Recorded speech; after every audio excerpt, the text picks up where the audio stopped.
Okay guys, I'm here to do another video flip through. This will be the last one for today, and these are the 3 unembellished journals that I have for this year that will go into my shop. So of course they will be at an affordable price. I do include the shipping in my price. And if you want anything added to these, just send me a message if you want to purchase one, but you want, I don't know, a tassel or something like that, a beaded tassel added, anything like that, then send me a message and I can create a custom listing for you as an add-on for these. So my goal with this was just to be able to have different price points, and also, some people like to do all their own embellishing. So I'll just quickly go through them. They all are tied again with the gift tie. And then this one has an eyelet placed, and I will string the strings through here. I will tie them through here. I cannot show on video how I do that because I took a course from Johanna, and she asks that you don't share, of course, her course content. So, but I will tie it, and then you can just place your own beads on there. So this one is The Littlest Snowman, and it is I think it's a Wonder Book. Yeah, Wonder Book. And the front cover page was in pretty rough shape. There were some tears, so I just kind of reinforced it. The front cover is super cute, and so I left it, and it didn't have a name or anything on it. I don't think it did. No, it did not. Sometimes I erase it and I forget. The copyright is, the latest copyright is 1958. Then there's a 1955 and 1956 copyright also. So again, just really basic, no embellishing.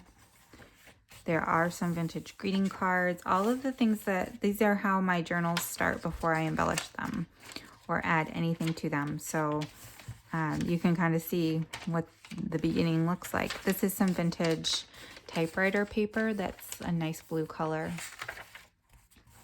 And a vintage McCall's Make It book page. And there is some Thanksgiving on this one.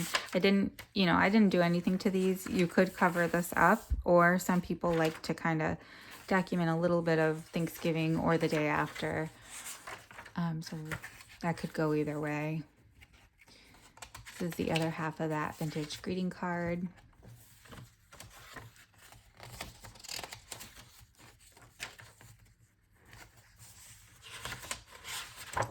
And I don't know if I mentioned it, but this one is 2 signatures.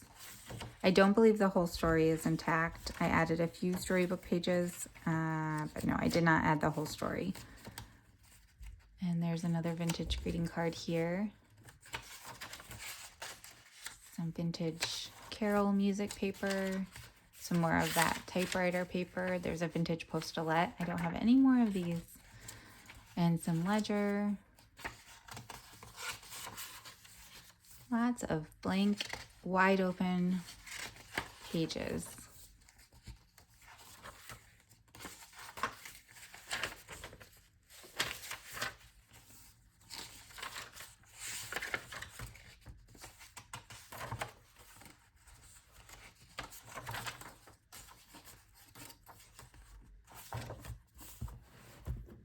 So that is The Littlest Snowman.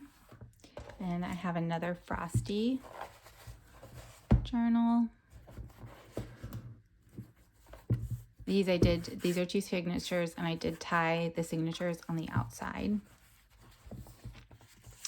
This is the front cover page of this one, and the latest is 1974. I love this paper. This teal and red together, I really like that.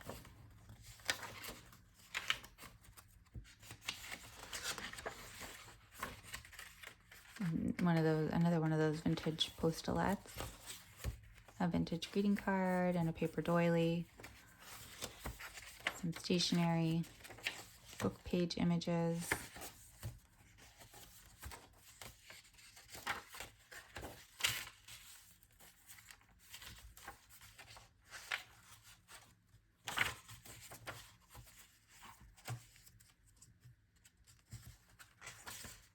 This is not attached, so you can flip it in, do a flip in, or cut these images up and use them as tags or pockets.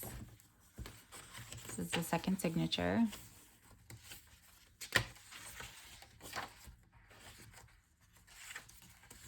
I love this vintage greeting card. It's got this present here, and I don't know if you can tell, but it's got this gold, or excuse me, silver foil in the back. It's so pretty. It's really, really, really pretty Christmas card.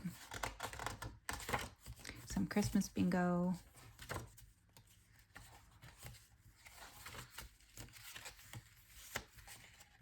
This is just a loose piece of vintage stationery.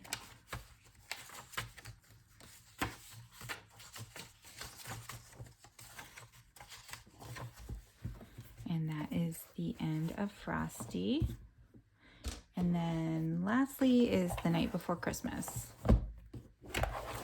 Again, 2 signatures. I did tie these signatures on the inside. So these two were, the signatures were tied on the outside, and these are tied on the inside. And it looks like I do not have the cover page of this one. I may have it in my things. I know I have some of these book pages. And so I will, if this book is purchased, I will send along what I have. There's some vintage stationery.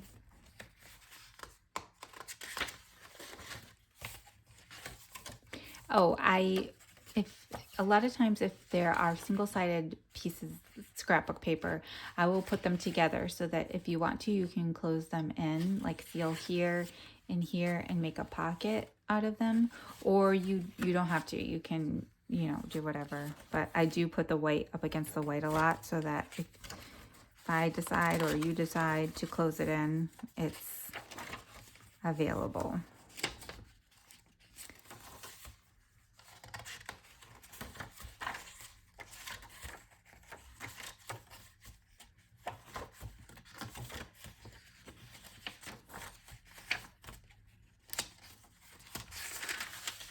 This is some of that glassine deli paper and a vintage napkin.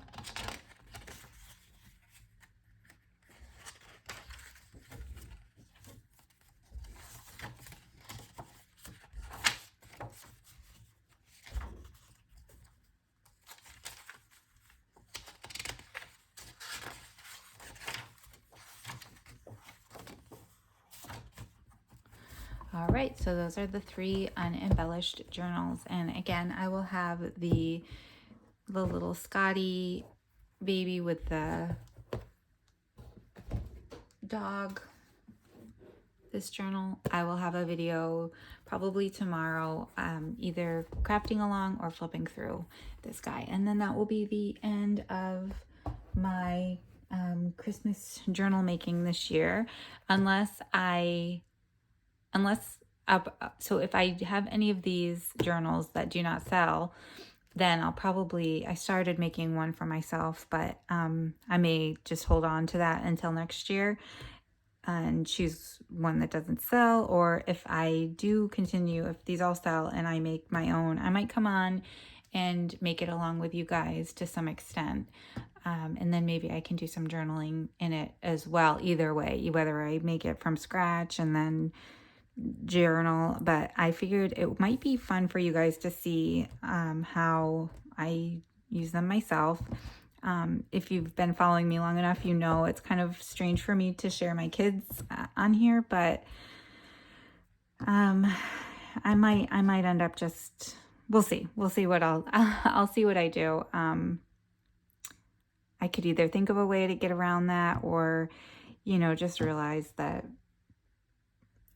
people share their kids on the internet and I don't have to, you know, label their names or anything like that, but I just am so cautious these days with protecting them. But anyway, I'm thinking about that. I'm thinking about if there's a way I can get around that, or if it's really that important that I don't share them, because I do want to show you guys how I use the journals, and maybe it can inspire somebody to do it, you know, a different way, or maybe a less complicated way. Because when I do it, I do exactly how I would do a journal as if I were selling it, pretty much. And just go in and add my stuff pretty quickly because, as you can imagine, I don't have a lot of time to do my own stuff when I'm making all of these journals. So I try to do it pretty time efficient, but still create little treasures for them for when they're older, and it's fun for me to create with their pictures and their memories and whatnot. So anyway, all that to say is I want to share more of my process as far as that goes. So I'm working on trying to figure out how I can do that. All right. Well, I hope you guys are all having a wonderful Christmas season. Again, all of these that I've flipped through are available in my Etsy shop with the exception of the binder. I don't know if that one will be available or not. It just depends if the person who originally was interested, if she wants to purchase it or not. She gets the first pick of that if she does. So let me know if you guys have any questions, and I'd love to hear how your holiday's going, and I will see you guys in the next video. Bye.